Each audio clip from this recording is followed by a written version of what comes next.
I was born and bred in the north. In this my little life, I have seen crisis.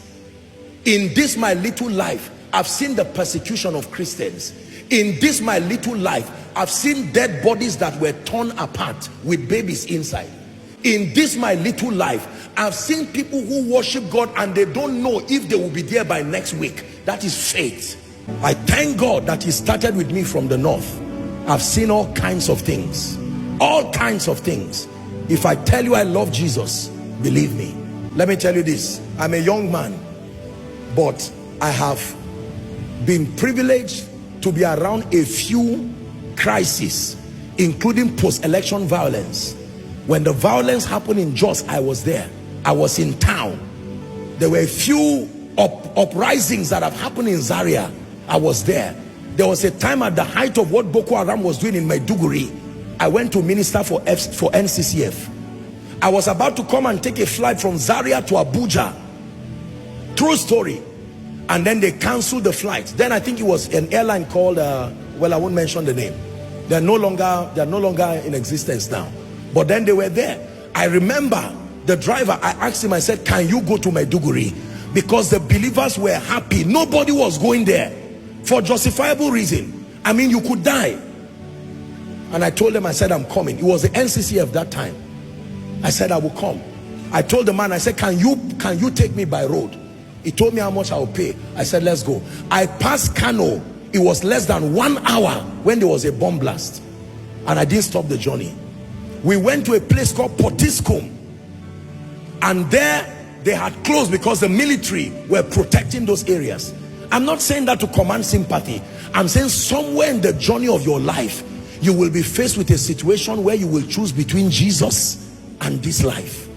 It is milder for others. Some never even experience it. But my goodness, for some, that is the last badge they carry as they transit. You are not a true Christian if you are not taught this. That night, I did not sleep in Potiskum because of poverty. I was not poor. It was the privilege of the fellowship of the cross. We got there, it was night. They had closed the place because there were no fightings and the rest were going on.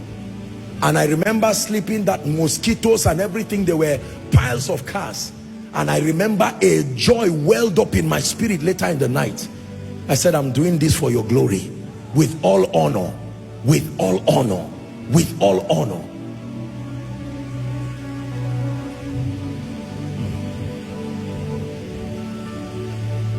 Is someone learning?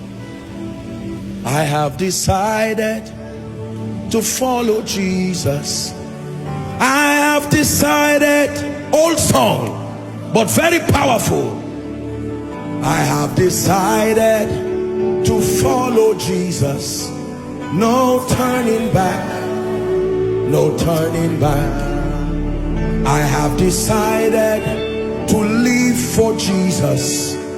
I have decided to live for Jesus. I have decided to live for Jesus. No turning back, no turning back. I have decided to walk with Jesus. I have decided to work with Jesus. I have decided to walk with Jesus. No turning back.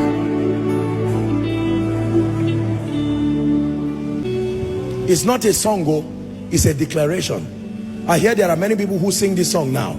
I hope that the people who sing it are ready to die for Jesus. If not, don't sing it yet. Keep it first. The day you die, then you can sing it. You die to your flesh. Many people sing it and it's just a jamboree. No, it's a declaration that if I serve him in life, glory be to God. But if death meets me as I serve him, let it be my honor. The hymn writer says, I will be a true soldier. I will die at my post. Every military man, go and ask the generals. Some of them never died in war. The next time you see a general, that is a testament of a man who fought many battles. Many battles. There are soldiers that started from NDA. Some did not finish.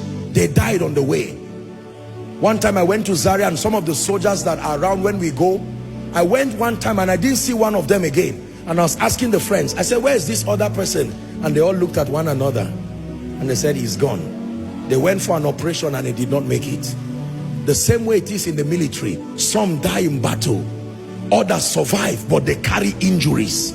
Others, as generals, you stand there, you see no finger again. It went. Others live until they retire. Others die. That's why they hold them in honor. There are military men in hospitals today because they fought for our nation. That's how it is in the kingdom. Some will start, others have gone, like Dr. Miles Munro. Oh dear, others have gone.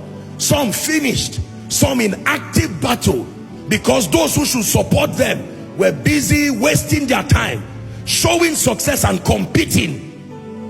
Others stood alone in battle and they died. Today is our turn. I wish I can talk to young men who are doing ministry. This is ministry, not preaching, not Greek, not Hebrew. No turning back. No turning back. Not conferences. No, sir. Not suits and designers. Thank God for those. Not how many members.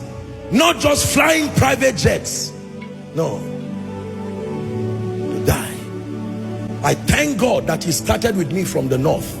I've seen all kinds of things. All kinds of things. If I tell you I love Jesus, believe me.